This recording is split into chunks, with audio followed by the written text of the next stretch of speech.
Ok, estamos en la quinta tutoría, es penúltima, ya para ir terminando este periodo, así que tenemos ya muy poco tiempo, pero vamos a aprovecharlo.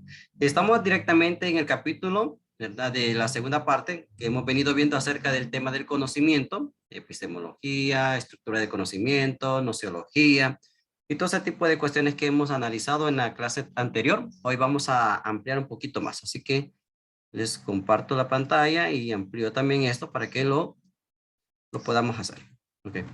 Bien, los temas que vamos a abordar para esta mañana son el conocimiento científico, muy brevemente. Algunos métodos de investigación.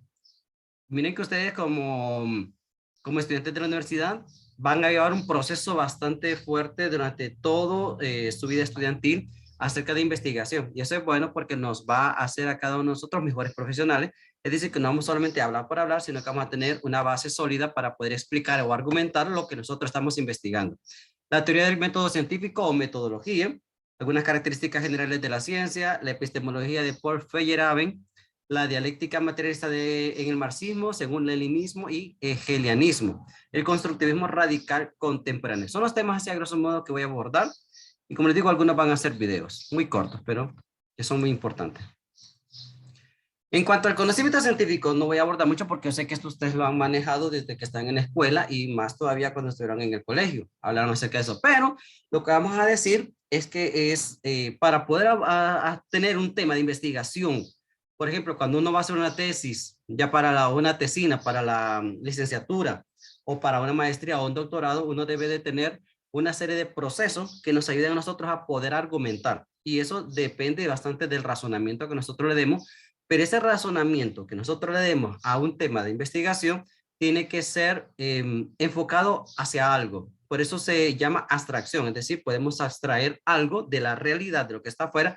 Nosotros extraemos un conocimiento, extraemos una información y todo eso va a llevar un proceso que es consecutivo, que es sistemático, que es metodológico y que es lógico, es decir, que debe tener un sentido. ¿Por qué voy a investigar? Si usted, yo le digo, va a ser un tema de investigación, pero usted debe de hacerlo a criterio libre. Perfecto. Entonces usted decide un tema, busca un tema.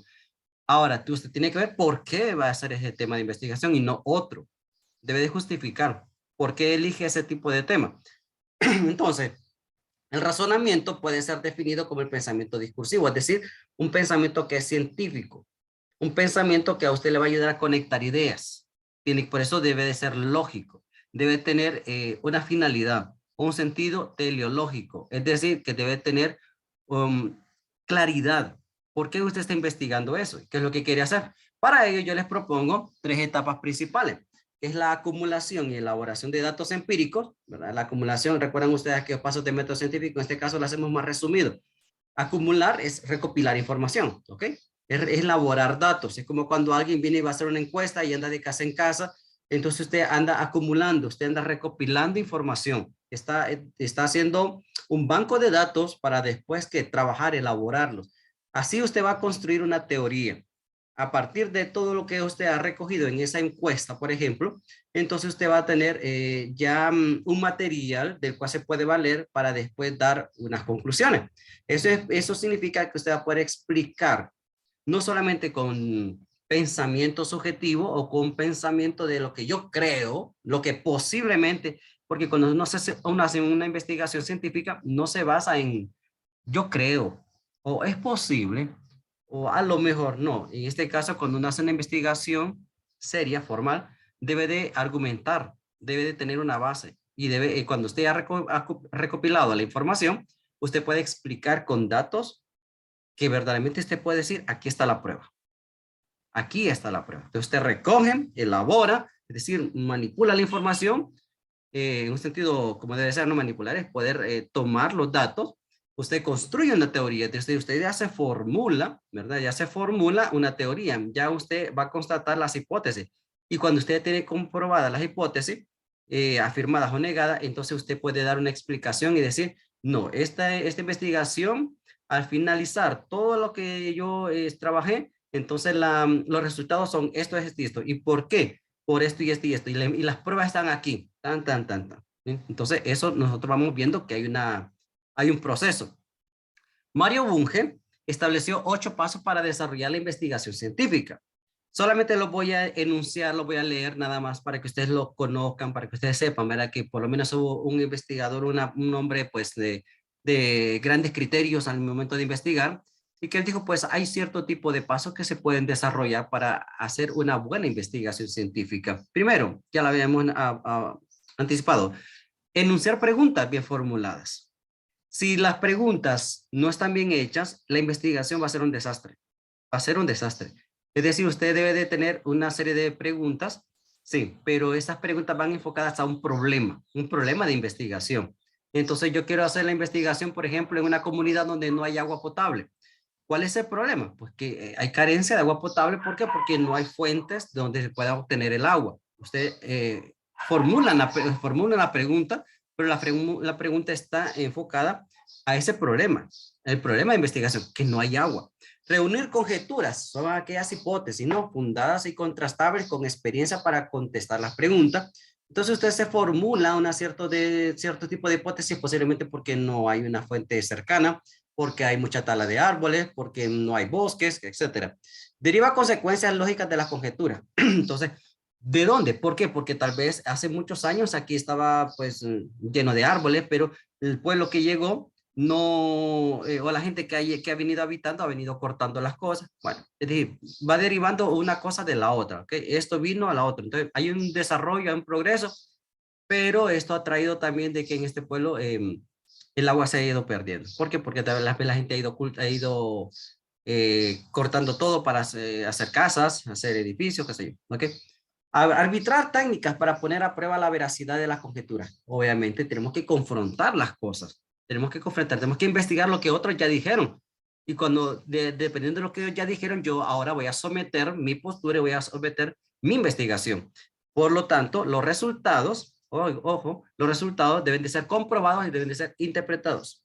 No a lo como yo quiero, sino a los hechos, a lo que está ahí.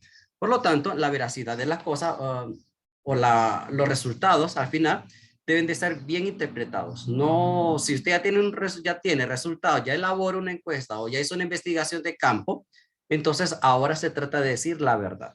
Se trata de decir la verdad. No lo que acomodar para tal vez a mi conveniencia o a una empresa, porque eso ha sucedido, ¿no? Hay personas que hacen una investigación, pero al final dan unos resultados que no congenian con el trabajo y lo que se ha venido haciendo. Por eso hay que tener mucho cuidado, ¿verdad? Y usted miren que eso se llama corrupción. Cuando se hace una investigación seria, que se contratan personas, pero al final los resultados no concuerdan con lo que fueron haciendo. Es cuando se manipula o se maquillan los resultados. Determinar los dominios en los cuales valen las conjeturas y las técnicas y formular nuevos problemas. Recuerden que una investigación debe de generar siempre nuevos problemas para que otra persona, no necesariamente usted, sino que otra persona pueda continuar con la investigación. Algunos métodos de investigación. Bueno, se puede hacer la investigación a través de la observación, a través de la medición, cuando se hace un estudio de campo, y a través del experimento, cuando ya se manipula, cuando ya se interrelaciona con las personas o con el ambiente. Otro método racional es de la ciencia. Ok, esto es para que los conozcamos, otros métodos. Tenemos el método socrático. Recuerden que Sócrates, algo muy importante en él era el arte de preguntar, la mayéutica. Entonces Sócrates, cuando hace ese tipo de arte de preguntar, está siendo muy práctico al momento de filosofar. ¿Por qué? Porque les decíamos la pasada, a nosotros no nos interesa tanto, no nos enfocamos tanto a la respuesta, sino que nos situamos sobre todo a las preguntas, porque las preguntas es donde verdaderamente está la fuente del conocimiento. El que no pregunta, no sabe. Método sintético, utilizando por Platón. Recuerden que Platón, discípulo de Sócrates, ok, vamos siguiendo como la línea. Entonces, Platón, a él le anexamos a Aristóteles.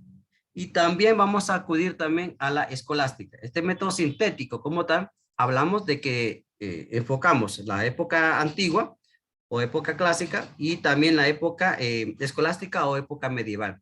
Entonces, el método sintético como tal lo que está tratando de hacer es una relación entre pensamiento y el ser. Es investigar entre lo que se piensa, cómo se adquiere el conocimiento, pero también quién es el ser. Eso lo expresamos bastante muy fuerte cuando queremos nosotros investigar acerca de algo específico.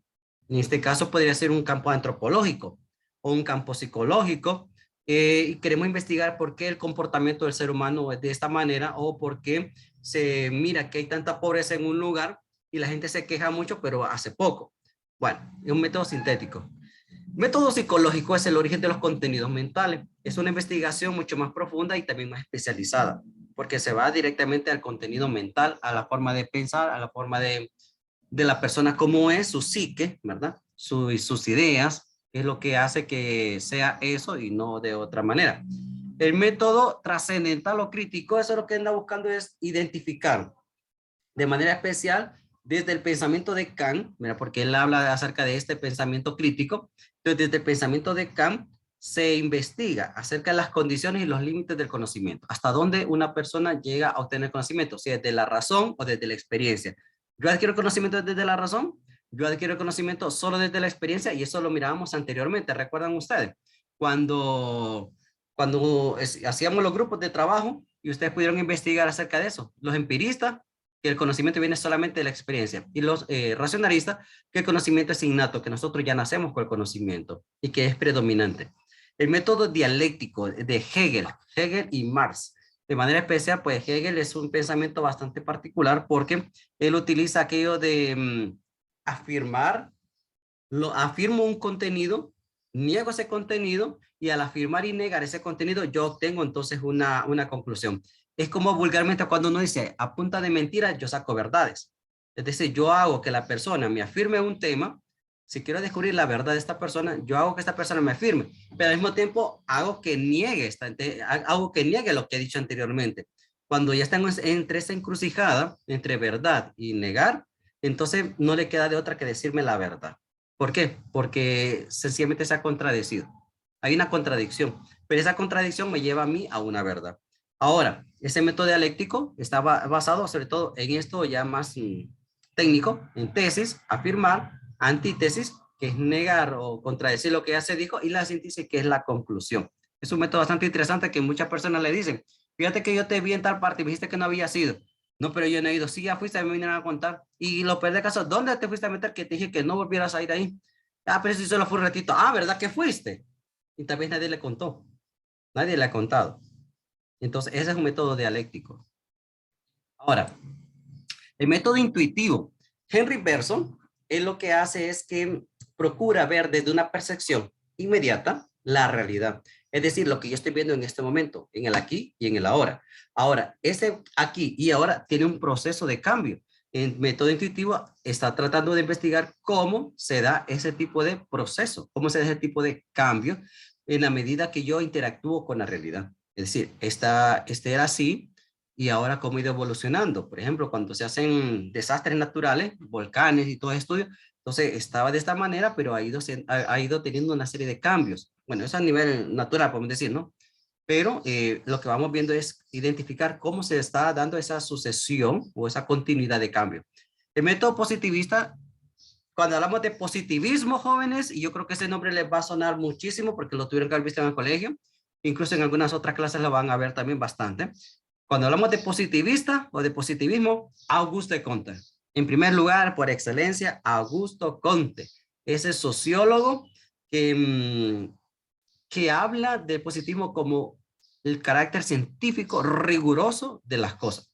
A él vamos a agregar a Spencer.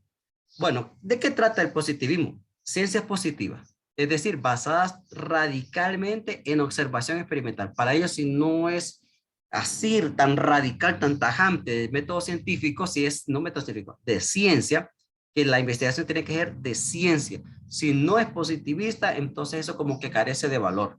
La investigación carecería de valor. Por eso para Augusto Comte, que es gran positivista, lo importante para él es la ciencia. Tiene que ser algo científico, comprobado, tiene que ser expuesto. Y si una vez que ya ha pasado dentro de este campo científico, entonces nos va a arrojar datos coherentes y sí se pueden creer. De lo contrario, para él solamente serían como una doxa, como opiniones, ¿no? Método inductivo es propio de las ciencias experimentales. Hay regularidades entre fenómenos y sus leyes.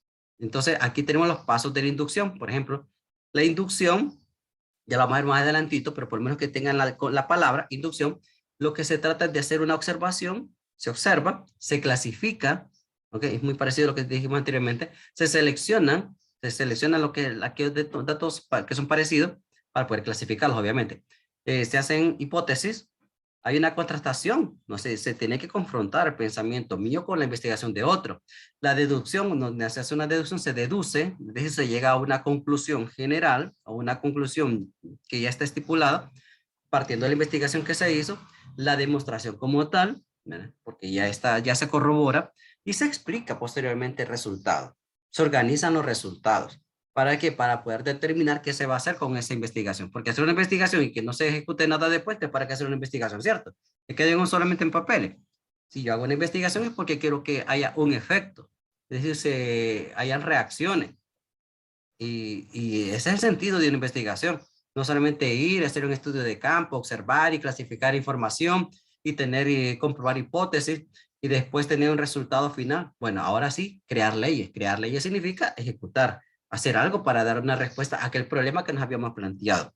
El método descriptivo, este método descriptivo es bastante interesante porque nos habla de una observación, clasificación ordenada y hablamos de esa clasificación pero ya enfocada desde la estadística. Ya aquí hablamos de números, es algo más cuantificable. Entonces se tiene que hacer una descripción de todo lo que se hace. Por ejemplo, cuántas niñas están saliendo embarazadas el día de hoy. Sí, tengo que tener datos cuantificables, es algo medible. ¿Ok? Es algo medible cuando se habla de descriptivo. Y el método histórico, esto pues obviamente es la recopilación o recolección de datos, ¿verdad? Igual seleccionarlos, clasificarlos, interpretar, pero ¿qué? Hechos. No son los datos directamente, son registros que uno debe de tener en cuanto a la historia, a lo que ha sucedido, a lo que está dándose, el progreso de un pueblo o el retraso, el retraso del proceso tal vez laboral, ¿ya? Porque aquí tal vez antes era muy productivo y ahora ya no, tal vez porque antes habían minas, porque antes había más cuestiones naturales, los minerales, había más árboles y ahora ya no hay desarrollo. Todo se termina, entonces se hace un registro de hechos y de datos históricos. Ahora bien, miren que esto ya es, como les decía, esto es bien importante. La deducción y la inducción. Yo sé que estas palabras las han de haber escuchado, que se acuerden bien cada una de ellas qué consiste, pues no se va, pero que la han escuchado, me imagino que sí la han de haber escuchado. La deducción. Ahora, yo quiero hacer una pregunta y a ver así muy rápidamente, por favor, muy rápidamente. Me puedan decir, ¿qué es lo que ven ustedes debajo de esas palabras que dice deducción e inducción? ¿Qué son esas cositas que están ahí? A ver, fíjense bien. ¿Qué es eso? Abran su micrófono y me pueden decir una persona o dos personas. ¿Qué son esas cosas que están ahí? Debajo de las palabras deducción e inducción. A ver. Bueno, yo las he visto, por ejemplo, yo juego fútbol, entonces me parecen unas que utilizamos para entrenar, como conos, algo así. Ujú. Unos conitos, muy bien. Sí, son como unos embudos, bueno, para mí. Son unos embudos, exactamente. Son unos embudos. Porque, ahora, ¿cuál es la particularidad de un embudo, ustedes? Pasar líquidos sin Ajá. derramar. Ajá. Muy bien. Sin derramar. Eso me parece interesante. Sin derramar, sin que se salga el líquido o lo que está pasando. Ujú, interesante. Miren que ese método deductivo, cuando yo doy mi clase, por lo menos cuando yo doy la clase presencial, yo les hago el dibujito del embudo, ¿no? Pero hay algo importante en esas imágenes. A ver, sean perspicaces un poquito. ¿Qué tienen de particular esas imágenes? Vamos a ver qué tan avispados andan hoy con la investigación y la observación. ¿Qué tienen de particular? Y no es ni gran ciencia, sino que solo es de observar nada más. Uno indica ascendencia y el otro descendencia. Perfecto. Es el mismo, ¿cierto? Es el mismo embudo, Sí. pero uno está y ay, no sé que no les quiero dar la respuesta, sino que hay algo muy particular en eso, sí. Hay un ascendente, otro descendente. Pero ¿qué más? ¿Qué más? A ver. Observan, sean observadores. Hay algo, sí, es lo mismo, solamente que necesitamos como como más sencillo, como una respuesta más sencilla todavía. Parece que fueran como de goma. Algo así. Ajá. Pero ¿qué es lo que le hace ser embudo un embudo? Su forma. Ajá. ¿Cómo es la forma? Y es que solo tiene un lado abierto. El otro lado yo lo veo sellado, la punta. No, sí está abierto. Ahí no se mira, pero sí está abierto. Es como una especie de piquito. Está ahí, como un piquito. Ok, miren ustedes qué interesante, ¿no? Si se dan ustedes cuenta, es un embudo, pero el embudo tiene que tener una parte ancha y otra parte muy angosta. Muy angosta. Como les digo, es una respuesta muy sencilla. Algo muy ancho para que entre muchas cosas, muchas, pero que en la medida que va bajando el embudo, va siendo más condensado lo que va a ir saliendo. Es decir, entran muchas cosas, pero va saliendo lo más minúsculo, es decir, en pocas cantidades. Esto es el método deductivo y este es el método inductivo. El método deductivo es el primero, de lo mayor, de lo más amplio, a lo menor. Es decir, que del todo, vamos a las partes. Si uno quiere hacer una investigación, si yo quiero hacer una investigación, debo de irme del todo, de lo general a lo particular. Entonces, ¿cómo sería eso en una vida real? Sencillo, un mismo caso lo voy a poner. Si llega la policía, porque tal vez hubo una serie de... Hubo un acto delictivo, supongamos. Mataron a una persona, ¿ok? Mataron a una persona. Cuando lo mataron a esta persona, entonces sucedió algo. Y si quisiéramos hacer un método deductivo, ir de lo general a lo particular, es decir, que tomar el todo e ir desmembrando hasta llegar a saber quién fue el que lo mató, ¿qué haría un policía? ¿Qué haría un policía o una DPI, por ejemplo, de nuestra Honduras, ¿no? Una de investigación. ¿Qué haría para aplicar método deductivo? Cuando está en la escena del crimen, cuando está en la escena de lo que sucedió ahí. Piensen como que ustedes fueran policías, como que ustedes fueran investigadores. ¿Qué harían ustedes para aplicar el método deductivo? A ver, vamos a ver qué tan investigadores son, qué tan buenos son. Vamos a ir así, pila. Hay que encender su micrófono, vamos a ver. ¿Qué harían ustedes? Ir de lo general a lo particular para saber qué fue lo que pasó ahí con ese muerto. ¿Qué harían? A ver.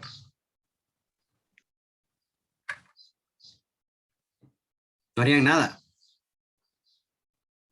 ¿Cómo harían ustedes para aplicar ese método? ¿Manden? Revisar el cuerpo primero. Si fuera método deductivo. Observar todo el entorno y recopilar las pruebas. ¿Cómo recopilarían las pruebas? Observando Ujú. detenidamente. Ok, Cada detalle. ok, sí, gracias. Muy bien. A ver, ¿alguien más? ¿Qué más harían ustedes como investigadores? En porque siempre hay personas ahí, bueno, preguntarles el nombre de las familiares, ya llevar, si se lleva un caso de investigación, tiene que tratar con preguntar si tuvo problemas o si es algún tipo de negocio, si lo estaban cobrando extorsión, algo así. Ujú. Pero si no quiere hablar nadie. Revisar quizás en las pertenencias que tiene el cuerpo para identificar si tiene alguna identificación o el teléfono de él para comunicarse con los familiares, algo así. Ok, muy bien. Miren ustedes. Lick, Diga, Lick, diga. mire, según lo que yo entiendo, cuando muere alguien, la policía lo primero que hace es revisar los documentos personales para ver quién es. Y que ahí identifican el por qué ha muerto. Bueno, hay personas que las matan cuando han salido como hace unos 3, 4 días de un presidio. A veces los matan por encargo, como dicen, ¿va? Ujú. Entonces, lo que hace la misma policía es investigar, porque ahora los miembros de la policía caminan un aparato donde a usted le revisan su documento y ahí le aparece si tiene antecedentes penales. Sí. Entonces lo que ellos hacen es revisar los mismos documentos que ha tenido la víctima, los revisan y a ver a qué conclusión llegan por medio de los documentos. Si ya ha tenido antecedentes penales, puede ser que lo han matado por vender drogas o que ha estado preso por vender droga. A veces son encargos por eso, o por pelea de territorio, como dicen. Sí. Ahora, pero eso que está explicando usted, ¿qué sería? ¿Método inductivo, ir de lo particular a lo general, o es método deductivo, ir de lo general a lo particular? Cuando se va directamente al cuerpo. Bueno, yo digo que de lo particular a lo general, va. Ay, ¿cómo se llama eso? Método inductivo.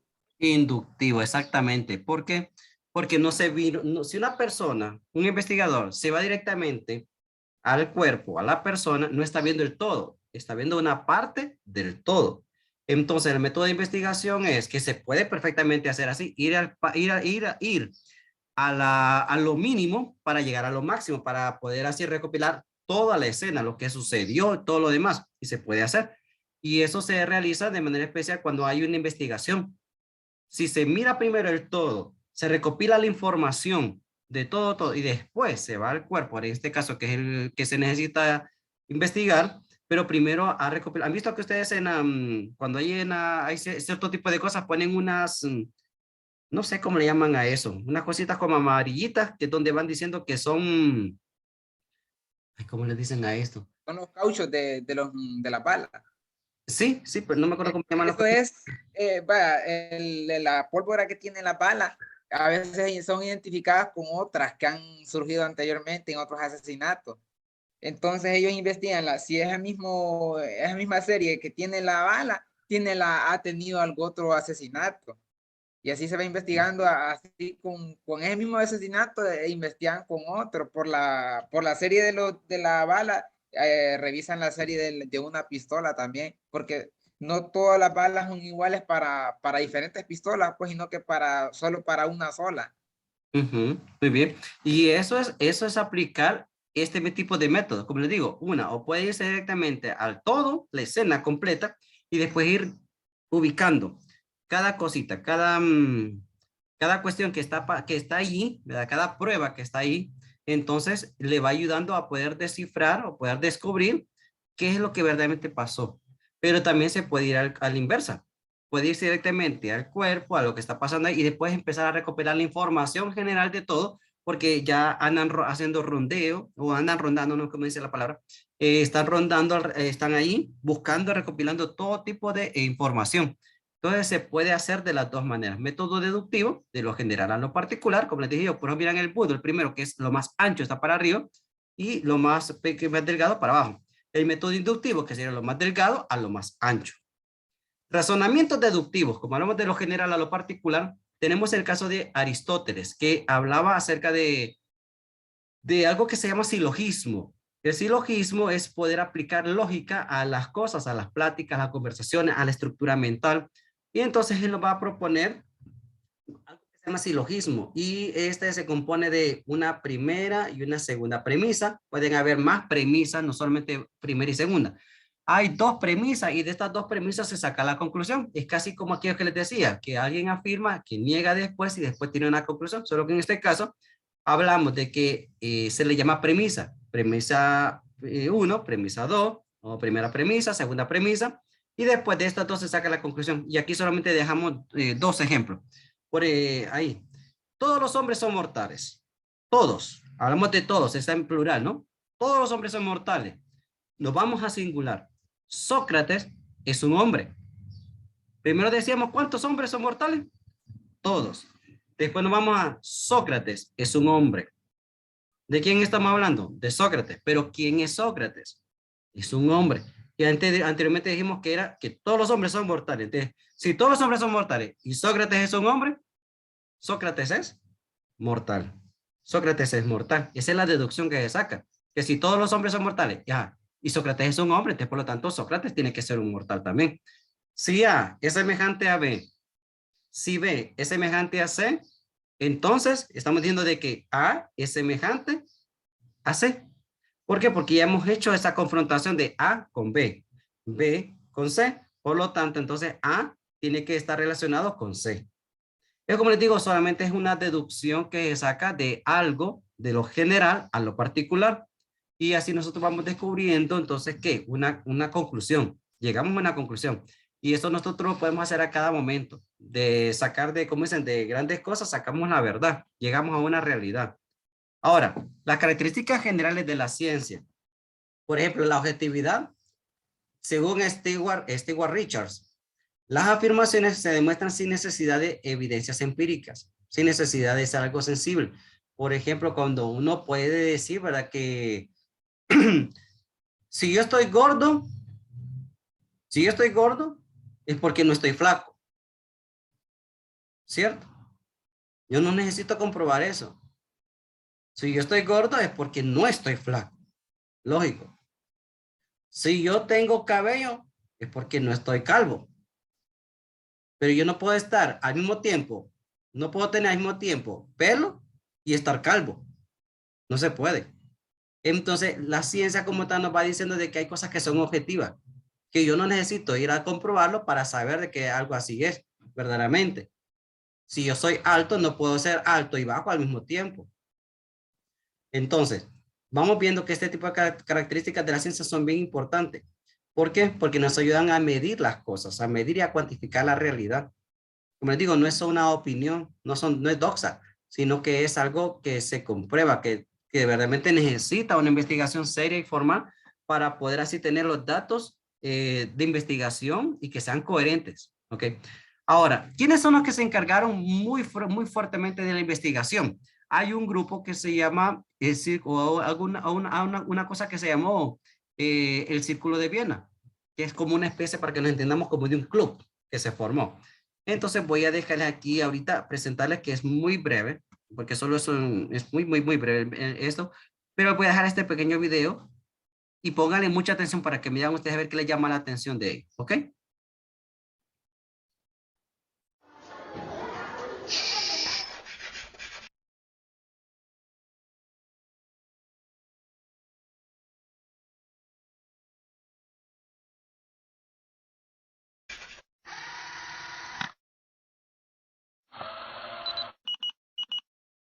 Bienvenidos a unprofesor.com. Hoy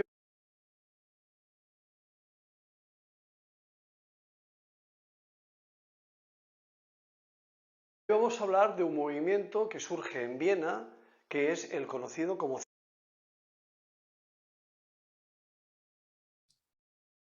Creo que no estaban escuchando, ¿verdad?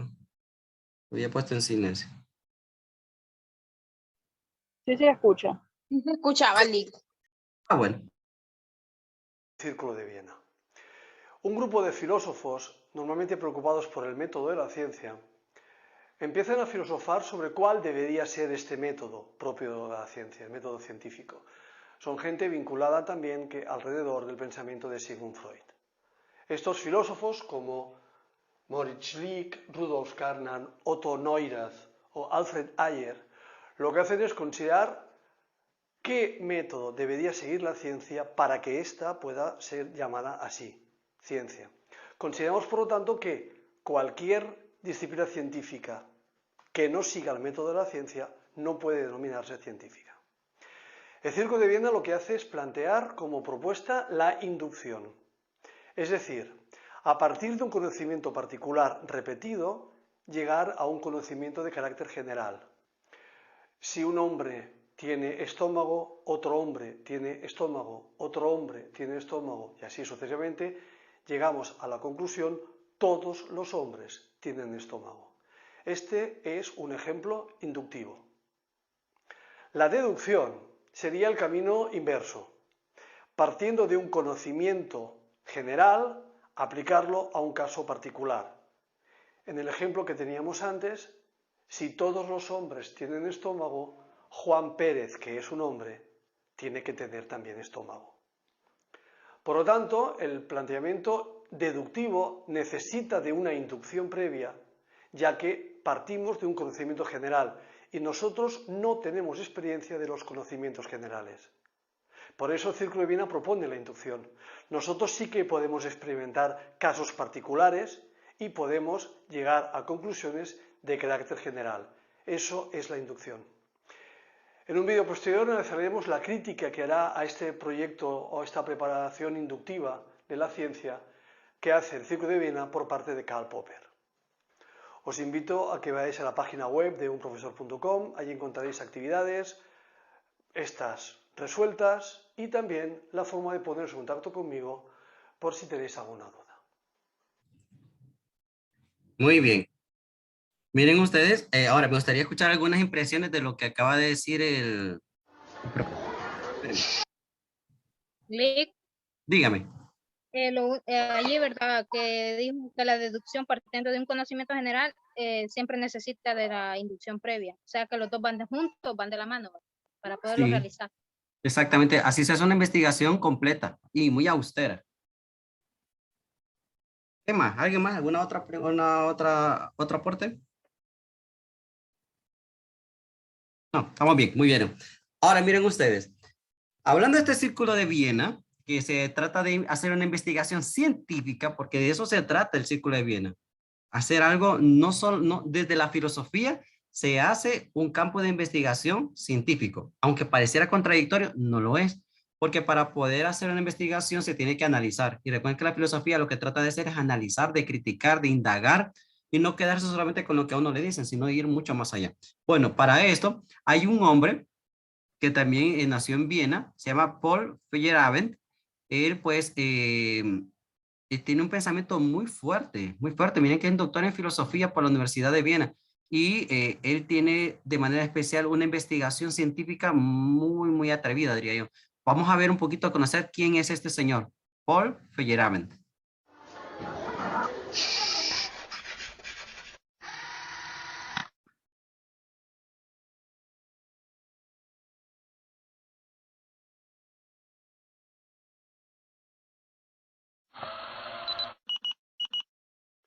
Bienvenidos a unprofesor.com.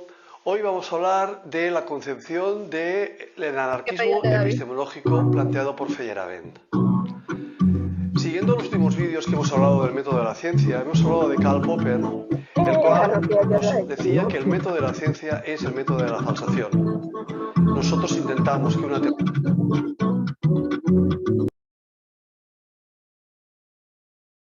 una teoría científica supere la prueba de la falsación, es decir, intentamos comprobar a ver si es falsa.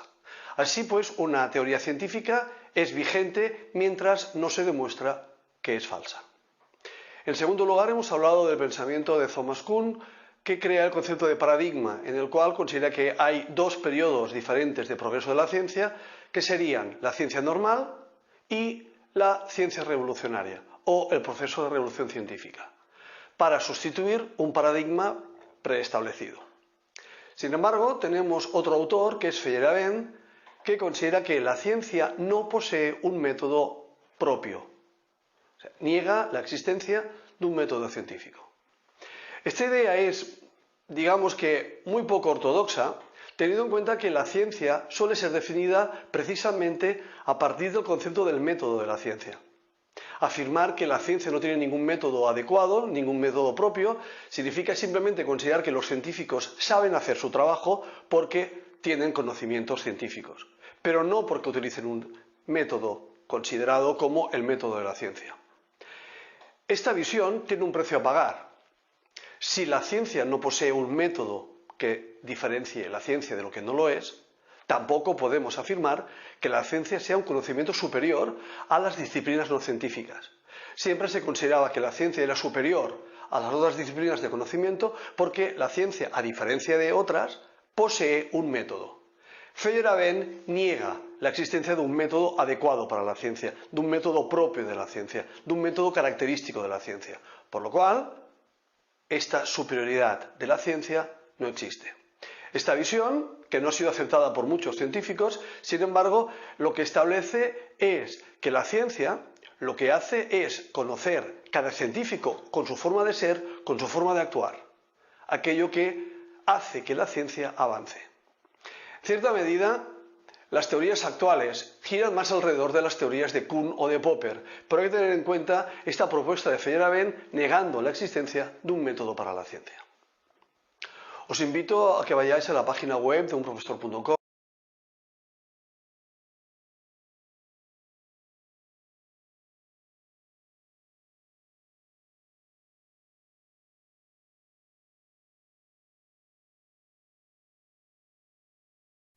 Bien, ahora sí, tenía el micrófono apagado.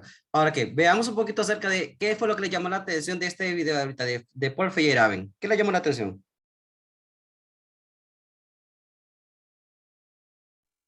Él negaba que había un método para la investigación.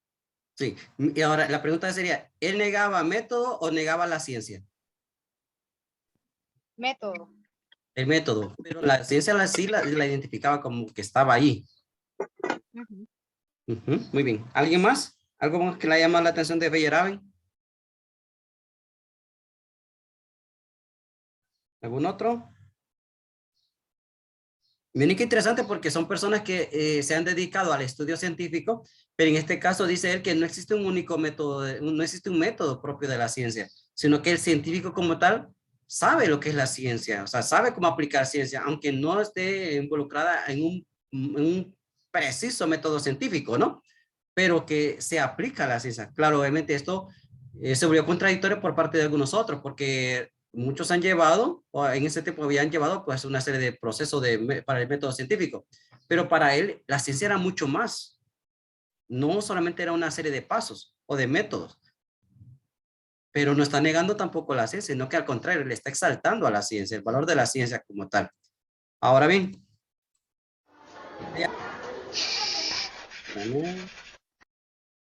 Paul Feyerabend, como un complemento para que sigamos aprendiendo un poquito más acerca de él. Paul Feyerabend, Austria, de 1924 a 1994. Con mucha frecuencia, sobre todo en el siglo XXI, consideramos al campo del conocimiento científico como absoluto e invariable. Sin embargo, es por más evidente que a lo largo de la historia los conceptos científicos han cambiado radicalmente. Por ejemplo, es posible que pensemos que campos de estudio como las matemáticas o la astrofísica van a perdurar por siempre, pero lo mismo pensaron los alquimistas en el siglo XVII. La alquimia es en esencia similar a la química o a la medicina, pero buscaba impactar en aspectos como el alma o el universo. El caso es que actualmente ya no se considera una teoría científica, pero en el pasado sí lo hacía, y esto es a lo que va el filósofo.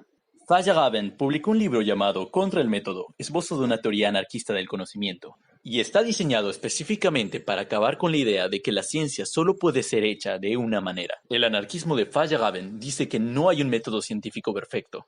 Solamente hay métodos que son más adecuados en algunas ocasiones que en otras. Para entender correctamente su filosofía, también es necesario mencionar que tuvo la influencia de su amigo Thomas Kuhn, quien sostenía que el progreso científico no es gradual, sino que avanza por medio de lo que él llamaba cambios de paradigma, momentos tan radicales que suponían nuevos razonamientos científicos. Para Feyerabend, un cambio de paradigma implicaba que todos los conceptos y el léxico científico se veían alterados, por lo que no existe ningún campo semántico permanente. En resumen, Feyerabend defendía la idea que, si la gente se centra en un solo método científico, estará obstruyendo el progreso, pues todo vale.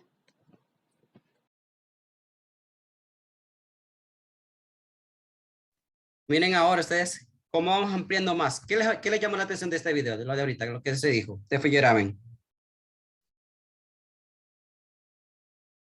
A ver, encienda su micrófono.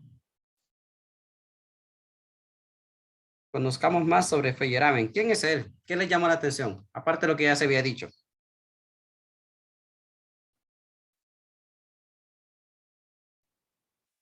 A ver. Nadie. Lick, Diga. la alquimia solo antes se usaba, ahora ya no se usa. No, fue un pensamiento en un tiempo específico. Ahora ya solo se quedó como una recapitulación de una forma de pensar, de una forma de creer, ¿verdad? Pero no es algo que se esté viviendo ahora.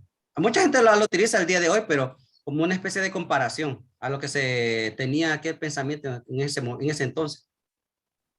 Ajá. Recuerden que esta cuestión verdadera de también cómo se trataba en sí de cómo se podía crear oro, se podía hacer oro, ¿verdad? Pero, y que se creía que se podía hacer oro pues de muchas formas, pero se podía crear así. O sea, uno mismo podía crearlo. Sin embargo, es una teoría que se falseó, una teoría que nunca se comprobó. Entonces, por eso dice, ¿quieres hacer alquimia? Como que dice algo que no se puede hacer. Sí, sí he oído de la alquimia que era así como para crear otras cosas, ¿no? Exactamente. Bueno, sí. Exactamente. Entonces, ahora más que todo lo hacen como para recordar un poquito, para hacer alusión nada más al tema, de algo que se vivió en un tiempo. Ujú. ¿Nadie más? ¿Alguna otra persona que le llama la atención? Mire usted qué interesante, dice que no existe un solo método, porque sería prácticamente como encerrar. El problema está que cuando alguien viene y le dicen, fíjate que tal cosa, hice una investigación, ¿y qué método utilizaste? Pues utilicé tal método, hice tal cuestión y hice de esta forma. Y entonces me arrojó tal resultado. Ah, de veras, fíjate que me interesa y voy a hacerlo. Lo voy a hacer utilizando otro tipo de método y el resultado es diferente. Por lo tanto, un solo método es tu método de investigación, no significa que ya es lo absoluto, ¿no? Es lo total, sino que también puede cambiar. Pueden haber cambios en los resultados. Por lo tanto, para él, Feyerabend dice, no pueden marcarse ni encasillarse en un solo método, porque los resultados al final pueden variar. Ahora, ustedes vieron de que se ha mencionado a otros filósofos, a otros científicos también. Bueno, en este caso es Karl Popper. Karl Popper también pertenecía al Círculo de Viena, igual que Feyerabend, ¿verdad? Y otros más. Entonces, así a grosso modo, ¿quién es Karl Popper? Pónganme mucha atención para que puedan participar después.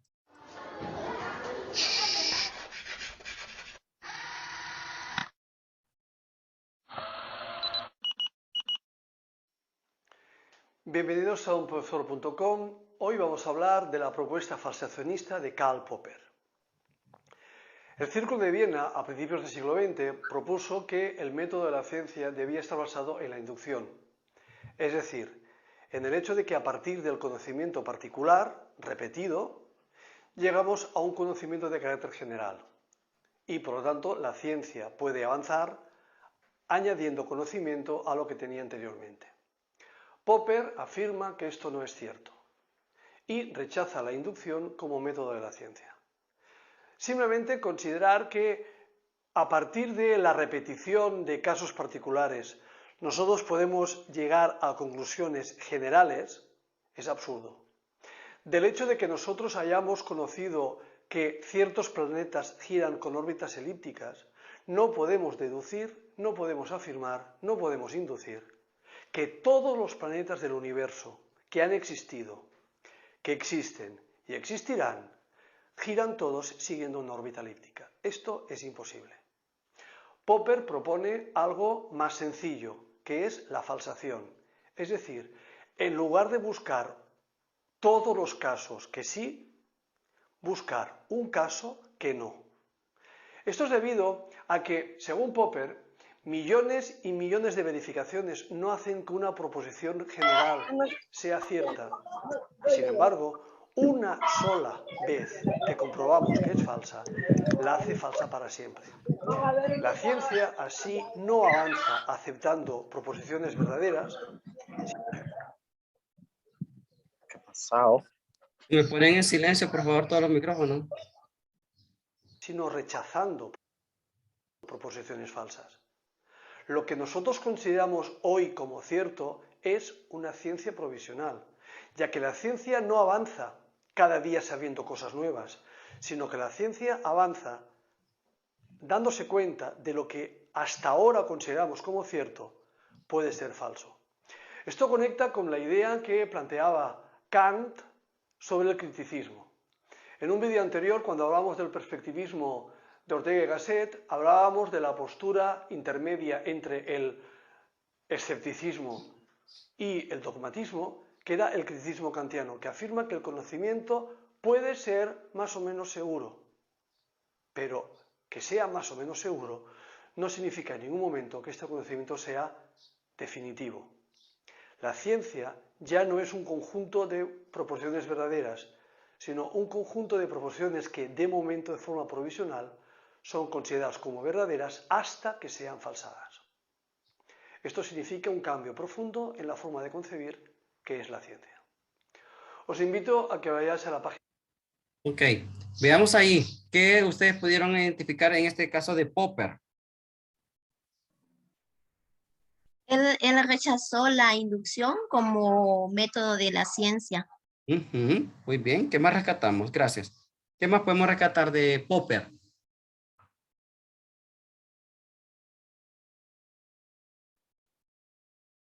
¿Alguien más? Si aplicaran un examen yo y les preguntara, ¿cuál es el método que utiliza o la manera de trabajar o el pensamiento de Popper? ¿Qué me responderían? La falsación. Exactamente, la falsación. Es decir, que no puede definirse algo como ya está dado hasta que no sea falseado. Toda teoría, todo constructo, todo conocimiento debe de ser falseado para poder tener bien claro qué es. Incluso aún hasta ese mismo resultado también se puede falsear después.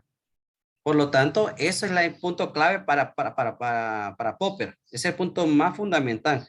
No se puede dar como verdadero algo mientras no se haya falseado. Y eso creo que es algo importantísimo para el método, para el campo de la ciencia el día de hoy también. El constructivismo radical contemporáneo. Vamos adentrándonos a esto. El constructivismo radical. ¿De qué trata eso de constructivismo como tal? Bueno, esto trata, como lo vienen ustedes, de desplazar el concepto filosófico de la verdad. Cuando se habla del constructivismo de verdad, constructivismo, perdón, radical, ya en el campo de la contemporaneidad, es reemplazar o desplazar ese concepto de lo que uno conoce como verdad por aquello que se conoce como viabilidad. Viabilidad. Entonces, ese campo de viabilidad lo que nos está queriendo decir es qué tantas posibilidades hay. Una cosa es que sea verdadero y otra cosa es que sea posible, que sea viable. Por ejemplo, cuando yo hice mi tesis de maestría, yo me enfoqué, mi investigación se la hice directamente en el CRAE del Paraíso, pero la contrasté con las clases, con las carreras virtuales que si se podían dar, no se podían, si se daban o si se ofertaban carreras virtuales en el Departamento del Paraíso. Hice una serie de investigación con todas las universidades que hay aquí en el departamento para ver qué universidades sí están operando una carrera exclusiva que fuera virtual, 100% online. Pero yo la enfoqué directamente en la viabilidad de poder crear nuevas carreras, no clases, carreras que fueran virtuales. Entonces yo la enfoqué directamente ahí. No tanto era si era verdad o no, sino la posibilidad de crear nuevas carreras. Si había demanda estudiantil para que se pudieran crear, en este caso la propuesta era para la autónoma, ¿no? Que se pudiera crear y al final pues llegó a la conclusión de que sí se puede hacer porque hay demanda estudiantil. Hay muchos estudiantes que vienen de afuera o que son de acá de las ciudades más cercanas al CRAED y entonces sí se podría perfectamente hacer. Esa mi investigación fue toda el enfoque en esa parte, la viabilidad, si es posible. Entonces, aquí nosotros vemos de que hay un constructivismo en cierta medida porque no se trata tanto de la verdad, sino la posibilidad que existe. Entonces, la verdad objetiva puede darse o no darse en el conocimiento del mundo, sí. Ahora, aquí es donde se hace un cambio. No se habla tanto de una teoría del saber, sino una teoría del ser. Del ser. Miren ustedes que hay un cambio, ¿no? Incluso a eso lo vemos nosotros, o rescatamos lo que decía Sócrates, ¿no? Conócete a ti mismo. Hablando del cerca del ser, no se trata tanto del conocimiento, porque saber es conocer. Si no se trata de conocimiento, obviamente, ¿no? De adquirir información, contenido. Ahora se trata del ser. Hacemos ese cambio del saber por el ser. Esto es lo que va a predominar ahora, el ser como tal, una investigación que sea más objetiva de lo que existe. Por lo tanto, hay cierto tipo de grupos que son muy esenciales para este tipo de conocimiento o este tipo de investigación del constructivismo. Ahí tenemos, por ejemplo, algunas ciencias. La neurobiología, ¿verdad? la psicología de la cognición, y ustedes tienen ahí a los fundadores, ¿verdad? O los exponentes, la teoría de la comunicación, la cibernética, la teoría de sistemas. Todos estos están trabajando en función del constructivismo. Entonces, aquí nosotros vamos viendo de que necesitamos tener que abordar el problema del saber, sí, de diferentes maneras, desde el conocimiento, porque esto nos va a ayudar también a tener, como a dar paso a poder encontrar una respuesta o soluciones a toda la problemática, a toda la dificultad que enfrenta el ser como tal. Pero necesitamos confrontar el conocimiento. Y de manera muy particular desde el constructivismo. Desde el constructivismo nosotros podemos investigar cómo lo que gira alrededor del ser humano le está afectando, le está haciendo ser lo que es. Porque no vamos a ponernos a comparar que somos los mismos de ahorita en el siglo XXI a los que eran en el siglo XIX, siglo XX. Ha habido un cambio muy radical, muy fuerte. Entonces nosotros vamos identificando también de que todo va cambiando y necesitamos ir haciendo una serie de construcciones a través de estas ciencias que nos van a ayudar a nosotros a poder incrementar más nuestro conocimiento. Algunos aspectos centrales de la pedagogía constructivista. Bueno, la pedagogía constructivista lo que hace es una interpretación de conceptos pedagógicos. Estos conceptos que nos van llevando nosotros a un Bildung. ¿Qué es eso de Bildung? Es una manera de educar en Alemania, donde el estudiante no solamente es el que está escuchando, sino también el que puede participar. Y participar no solamente hablando, sino también haciendo. Esto creo que nos ha hecho falta bastante con la parte de la virtualidad, pero de manera en vivo, ¿no? Pero de igual manera, en el caso de ustedes como estudiantes, nosotros practicamos un poquito acerca de este Bildung, porque ustedes van a hacer prácticas también. Se les deja trabajos, hacen videos, hacen trabajos de videojuegos, hacen ustedes creaciones también de asignaciones. Es decir, que no solamente están como espectadores, no solamente están como antes de que escriba y aprenda, lea y memorice, sino que ahora usted va aprendiendo haciendo.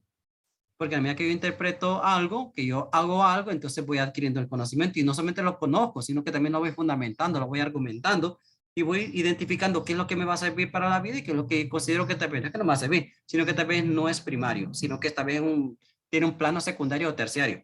Por lo tanto, la educación como tal, entonces nos va enseñando a nosotros a tener ¿qué? Una formación que se está construyendo. Se está construyendo. Muchos vienen comenzando la carrera, pero ustedes están empezando a construir un edificio. ¿Y cuál es su edificio? El edificio de formación profesional para ir haciendo de usted y haciendo de mí un profesional que pueda dar respuesta a muchas soluciones que la sociedad está enfrentando. Entonces es un aprender a aprender, es un aprender haciendo. ¿Para qué? Para dar respuestas a muchas interrogantes. ¿Y qué es eso de Bildung? Bueno, como en especie de un minuto, veamos que miren qué interesante. Cuando yo encontré esto hace ya varios tiempitos, me llamó la atención cómo en Alemania tratan de hacer esto. Ok, veamos.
Muy bien.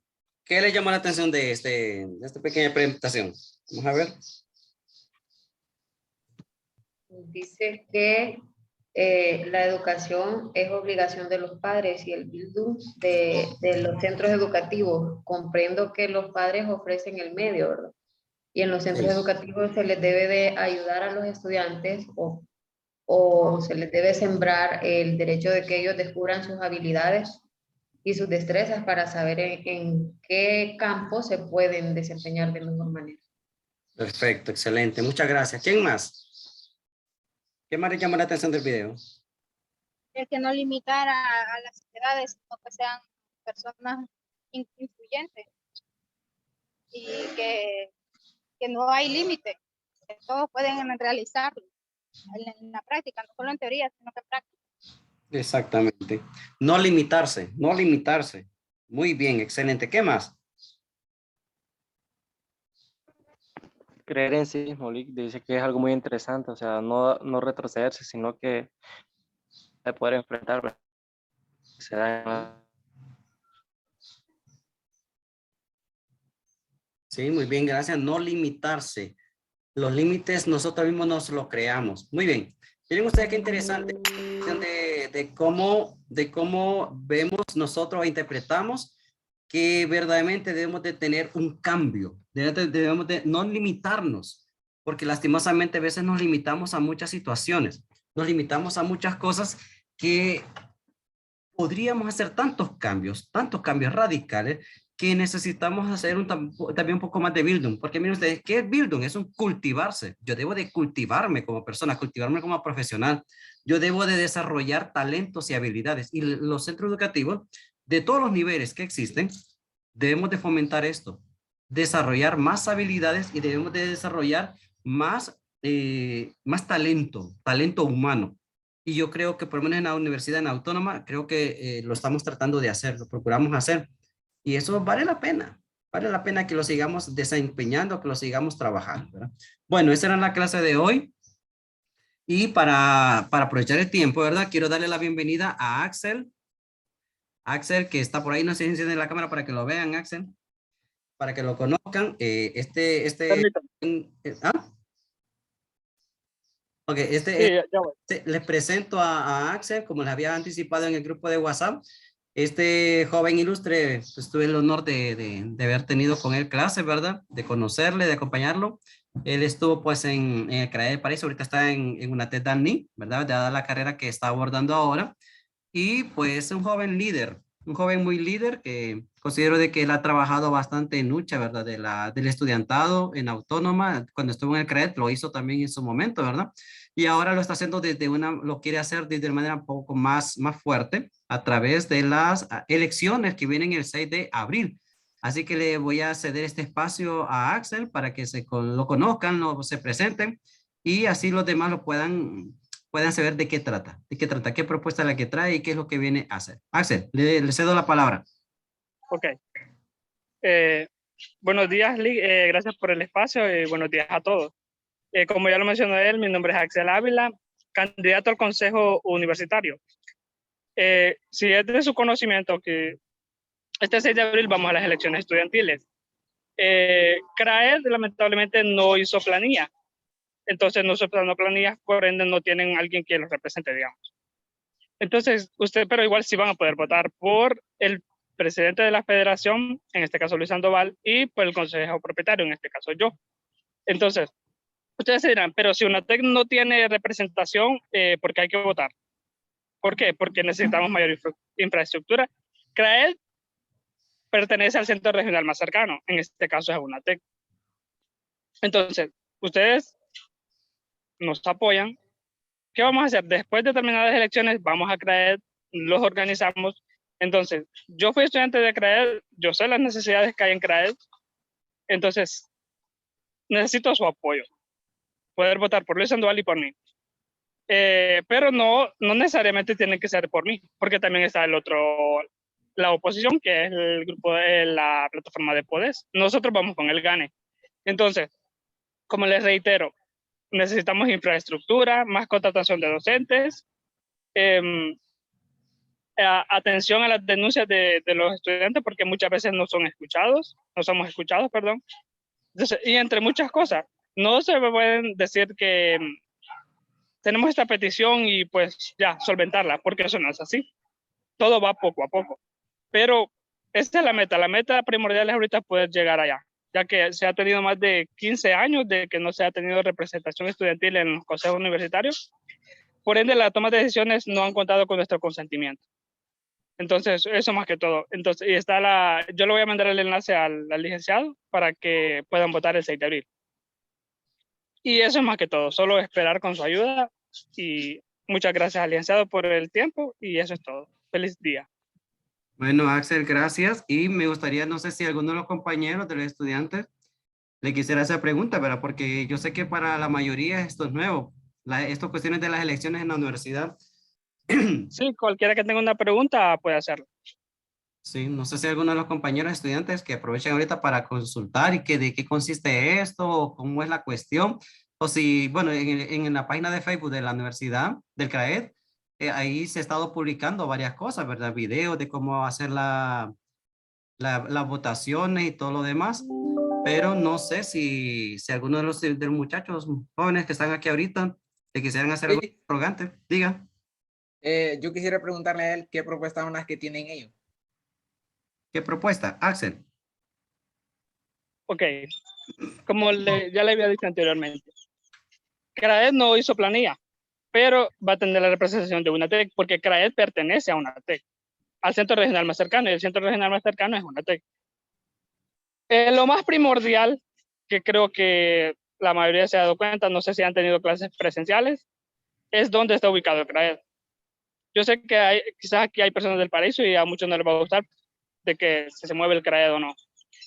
Pero esto está en regla y hay muchas cuestiones las que interfieren en el proceso. Pero la propuesta primordial, perdón, es esa, el cambio de CRAED para UNATEC. Puesto allá, como les reitero, falta infraestructura, contratación de docentes, más carreras. CRAED ha tenido 2 carreras desde hace 35 años, que son pedagogía y administración de empresas agropecuarias.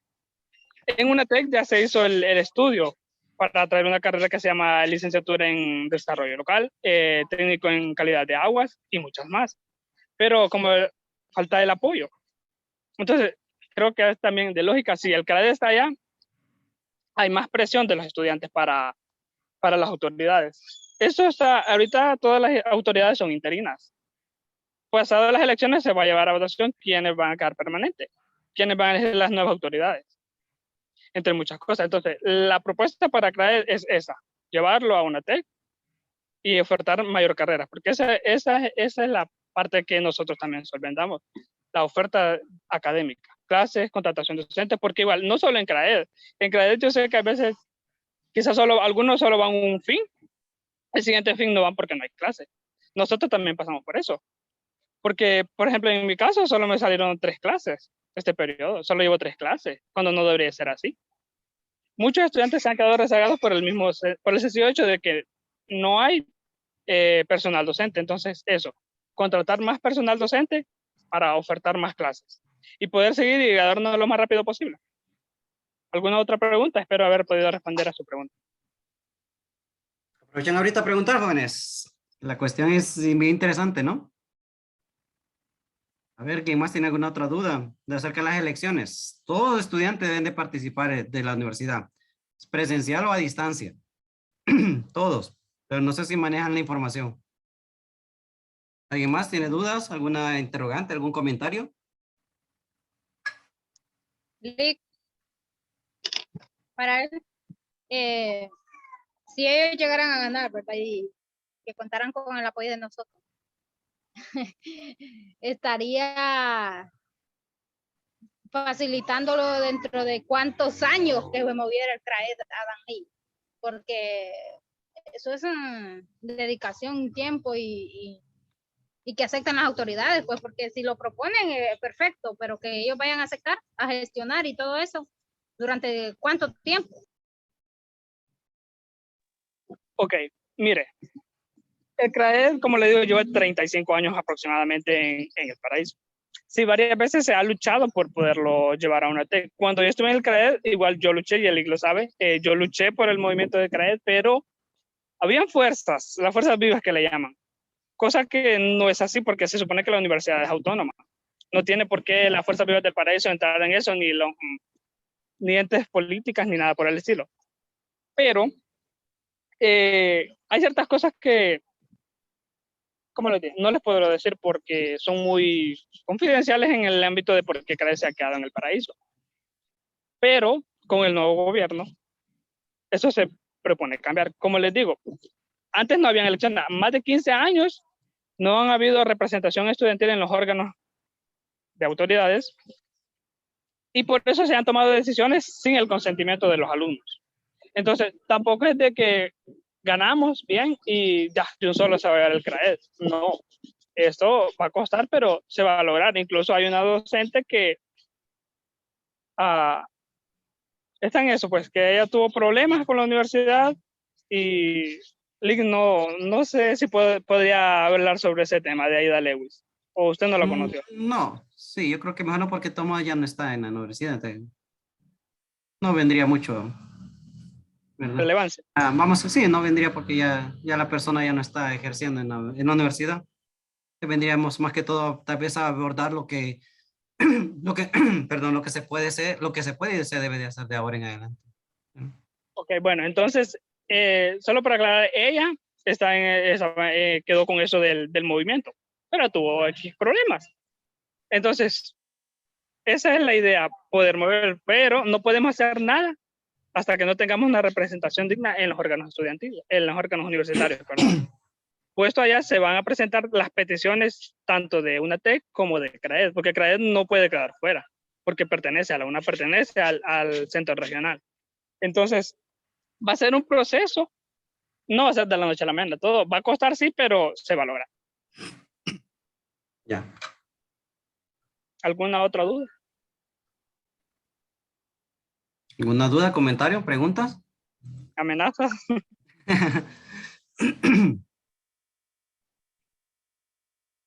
¿Nadie tiene alguna duda? ¿Alguna preguntita? ¿Algún comentario? Otra cosa, Dick, por las elecciones se darán 2 horas BOAE. No sé si algunos ya las han terminado, pero igual, se darán 2 horas BOAE. Perfecto, eso lo van a hacer, se va a hacer automático. Supongo que sí. Sí, o tendrán que dejar alguna información. No. Pero como va a ser en línea, me imagino que le van a pedir algún correo, el correo institucional. Sí, tienen que entrar con el correo. Recuerden que para las elecciones tienen que entrar con así como entran el correo institucional, o así como hablan de cuando uno va a entrar al campo virtual con su contraseña, lo mismo. Así van a entrar también allí, porque donde se va a ejecutar esto es en México, ¿cierto? Exacto, sí, porque como la universidad hizo el vínculo con la Universidad Nacional Autónoma de México, entonces fue ella quien creó la plataforma, por decirlo así. La página sería www.jornadaelectoral.unam, con M porque es de México, .mx. Igual yo le voy a enviar el enlace a usted para que lo pueda compartir con ellos. Perfecto. Sí, perfecto. Va a estar todo el día hasta las 7 de la noche, si no me equivoco. Creo que fue lo que me dijeron. Sí. Hay una pregunta, permítame, voy a leer una pregunta.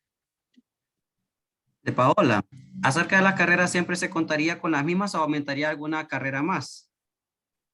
En efecto, se contaría con las mismas, pero creo que no estoy muy al tanto sobre la carrera de pedagogía porque es una carrera que ha estado bastante tiempo y que ya quedaría al colapso. Pero igual, eso ya no es criterios que me competen a mí todavía, sino esto es, como le digo, después de la elección se tomarán muchas decisiones, beneficiando a los estudiantes, claramente. Es a los derechos tema administrativo, ya son cuestión de administrativos de departamentos, así que la idea es ofertar más carreras. Exacto. Esa es la idea, que se puedan solicitar que se creen más carreras, ¿verdad? Que mantengan las que están, obviamente, ¿verdad? Pero que la idea es que vayan nuevas, que el estudiante pueda tener un abanico de oportunidades. Un punto importante, Lick, es la descentralización del presupuesto. Que no todo se quede en Ciudad Universitaria, sino traer varias carreras aquí. ¿Por qué? Porque hay estudiantes que quieren estudiar determinada carrera, pero por motivos que no está aquí, se optan por otra. Un sencillo ejemplo es el mío. Yo quería estudiar Contaduría Pública y Finanzas, solo soportaba en Tegucigalpa, pero no se me dio la oportunidad de ir hasta allá y opté por otra de aquí. Entonces, traer eso. Incluso se le dijo a la directora de UNATEC en aquel entonces, ahora ya no está ella, ahora es otro, que por qué no se traía la de Ingeniería en Sistemas si aquí era bastante demandada. Ella dijo que no por el hecho de que la Universidad Católica la oferta, pero es que ese no es el punto de que la Universidad Católica la oferte.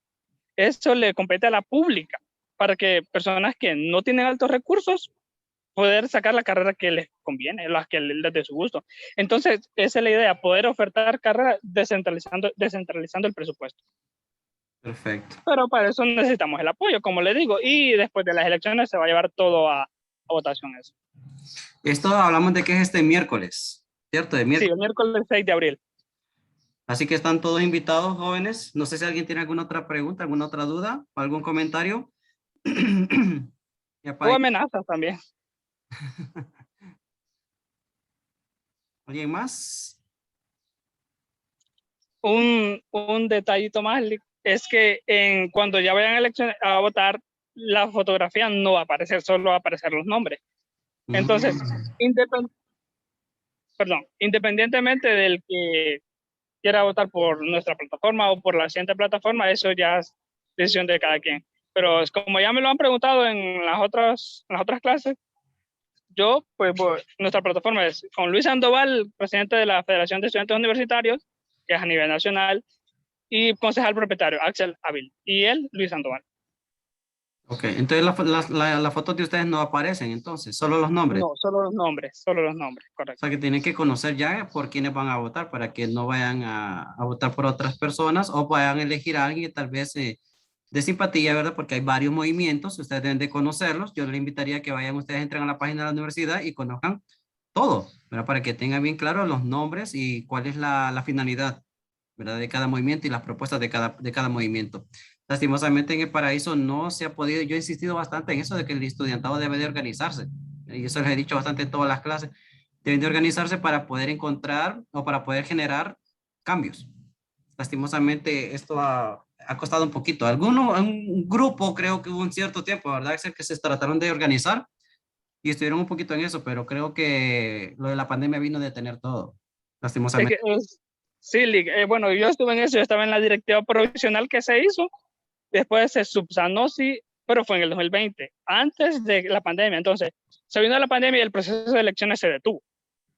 Se vino la pandemia, entonces, ¿qué pasó? Ya ha pasado bastante tiempo, 2 años prácticamente, y ya se graduaron los que estaban a la presidencia, los que iban al cargo de la presidencia. Solo quedaron unos cuantos, pero los más metidos a rollos, como se dice, eran los que ya se graduaron. Pero yo me cambié a UNATEC, entonces yo ya no podía participar en eso. Entonces, ¿por qué no fui a a CRAED anteriormente a hablar sobre el proceso? Porque no se sabía si ellos habían hecho planilla todavía. Entonces, ya para últimas instancias nos enteramos de que no se hizo planilla porque los que lo hicieron ya se habían graduado, y entonces los puestos quedaban vacantes, y como aquí nadie se conoce por el sistema que es virtual, entonces hubo ese detalle, no se hizo planilla y se quedó, pero no se quedó por fuera. Siempre queda aliado. Sí, todos los centros de educación a distancia están afiliados al centro regional más cercano, en este caso, pues sería UNATED, Dani. Eso por ya cuestión de ley de la universidad, ¿verdad? Eso ya está dado. Eso ya no es negociable, sino que ya eso es una cosa que la universidad lo tiene. Todos los que son centros educativos a distancia están afiliados al centro regional más cercano, en este caso CRAED, pues el más cercano que tiene es UNATED, ¿verdad? Así que para que lo tengamos muy, muy presente, ¿verdad? Sí, exacto. Entonces, eso es lo que queremos hacerle, hacer valer esas leyes, porque en la ley orgánica de la universidad está de que todo centro a distancia, todo sistema a distancia, perdón, debe funcionar en su centro regional más cercano. Es prohibido que funcione en un centro público, pero por cuestiones que yo creo que usted la sabe, yo la sé, no se ha podido solventar esa parte, pero eso es lo que queremos hacer, poder hacer valer la ley orgánica de la universidad.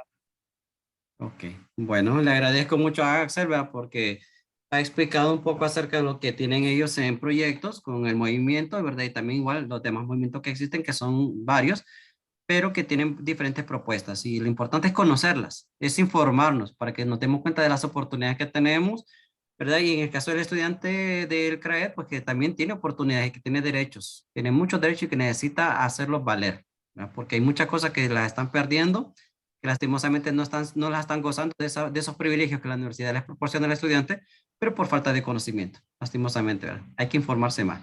Bueno, Exacto. ya para concluir. Una última observación, Nick, es que el que quiera puede buscarme en Facebook, Axel Ávila, y ahí están los candidatos a todos los puestos, tanto de Ciudad Universitaria y de todas las facultades de UNATEC. Axel Ávila, y ahí pueden buscar lo que quieran saber. Okay. Muchas gracias, Nick, por el tiempo. Feliz tarde. Gracias igualmente para usted y también para los demás. Bueno, jóvenes, estaríamos finalizando entonces este quinto encuentro. Recuerden que la próxima solamente nos venimos a las 10 para un breve resumen, perdón, de lo que de los temas. Y pues después se hace el examen, el examen ya final, que eso dependerá de los examencitos que ustedes van a mandar, van a subir al campus virtual.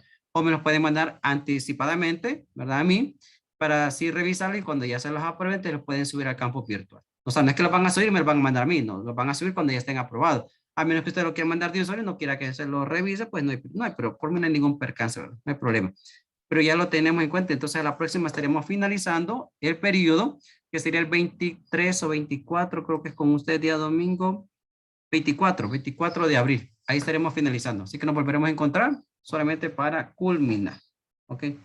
Listo, pues agradezco mucho a todos ustedes y les estaré compartiendo el enlace después para que puedan hacer las votaciones el 6 de abril. No se queden sin votar, por favor, ya que recuerden que hablamos de que hay presupuesto por parte del Congreso Nacional de la República, que es para la universidad y también para cada movimiento que deben de hacer proyectos para generar pues cosas buenas para la universidad. Y en este caso, por el CRAED, me encantaría sí que tomaran iniciativa ustedes también para poderse organizar, ya que es importante tener organizado el estudiante, ya que es más estructurado y hay un orden, hay más disciplina, hay un orden y tienen también personas a quienes acudir por cualquier necesidad. ¿Ok? Bueno, jóvenes, un placer. Espérenme, antes coloquen abran sus cámaras para tomar la evidencia de la fotografía, para mandarla para el informe correspondiente a la quinta jornada. ¿Tendremos acceso a los examencitos de los demás grupos? Sí, yo necesito que me lo suban al campus para poder recopilarlo, hacer un solo material, un solo archivo y después yo subírselos al campus virtual y decir, aquí están todos los examencitos donde van ustedes a estudiar. ¿Listo? Ok. Abran las cámaras para tomar la evidencia de los que asistieron a la clase de... Lick, ¿es necesario que lleven el nombre de todos los integrantes? Sí, porque ¿cómo le voy a colocar después la nota? Ok. Sí, cada grupo, cada examencito debe llevar los nombres de integrantes, nombre completo, porque hay nombres que se parecen al de ustedes. Entonces, ahí después ando batallando, no sé quién, y tengo que andar preguntando quién es este. Entonces, no, nombre completo. Si les gusta, bueno, y no les gusta, pues ni modo, pero escríbamelo ahí, su nombre, por favor. Pero nombre completo y número de cuenta. Ok. Gloria es mala. Ok, vamos a ver a alguien. A ver, Negdi, Moisés, yo no sé si andan perdidos. No los veo. No les veo su rostro. Jesús, Sinra, Diana, Indiana. Ahora sus cosas ahí, ¿el examen vale 10? No, creo que el examen vale más. El examen creo que... Me parece que en la guía o en el calendario parece que decía 10, sí. Entonces Sí. me parecía muy raro tan poquito con tantas preguntas.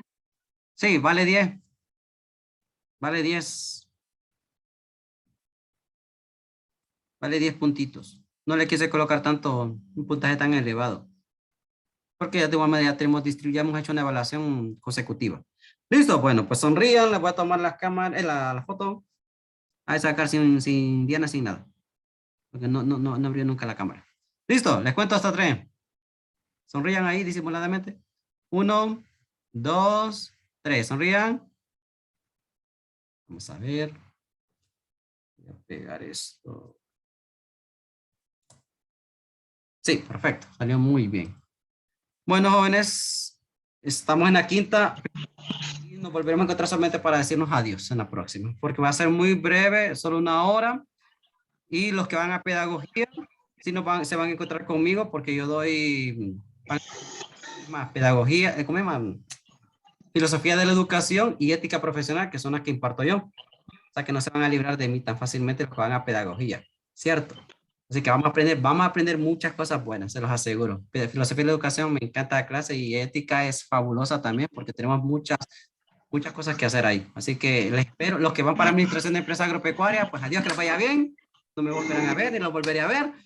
Bueno, a menos que se quieran meter de intrusos ahí, me digan, mándemela, que yo quiero participar también, pues aceptamos ahí, camuflados, no se preocupen. Pero de igual manera, los de administración, pues ahí nos veremos en la próxima, la última vez. Y los otros, recuerden que yo les dije a los que querían filosofía de la educación, tenía que comunicarse con la secretaria, porque ella me pidió que si había más estudiantes, porque había unos que estaban solicitando la clase, porque filosofía de la educación ahorita no está habilitada para el otro periodo. O sea que se tendría que cortar el hilo. La idea es que no se dejara, ¿verdad? El ritmo. Pero habían unos que me llamaron, entonces después me llamó la secretaria que si habían unos que querían sacar la clase de filosofía de la educación, porque no está, ahorita lo que viene es ética profesional. Y eso es para los que ya sacaron filosofía de la educación. Si se interesado, hablen con ella, con la secretaria. Les doy el número. Por si alguien no lo tiene, entonces se puede comunicar con ella. Es lo voy a escribir aquí en el chat también. 96 17 67 02. A ver, 96 17 67 02. Con Almita. Es Alma, pero todo solo Almita le decimos. De mucho cariño. Ok. Ese es el número de ella. Para el que la quiera llamar, pues entonces le dice, ¿verdad? Pero como les digo, eso si quiere. Si no, se tiene que esperar tal vez en el tercer periodo. Si no, sería hasta en el primer periodo 2023.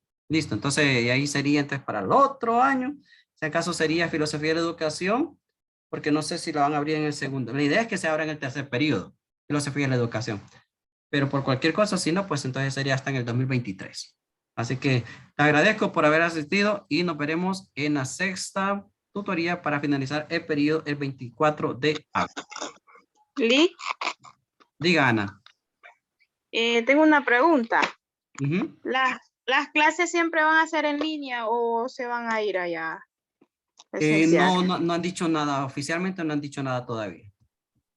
No han dicho nada. Es diferente la noticia. Y para sacar la clase de filosofía de la educación, como yo vengo iniciando, se podría. Sí, claro. El requisito es haber sacado filosofía general, esta clase. Ah, bueno, gracias. Si usted ya sacó esta clase, usted puede matricular filosofía de la educación, pero tiene que solicitarla y decirle a la secretaria, yo estoy interesada en la clase de filosofía de la educación y unirme a la lista que está sacando ya. Porque si no hay mínimo de 10, menos de 10, no se puede abrir una clase. Eso en cualquier clase. Licenciado, Diga, Karin. No, Catherine.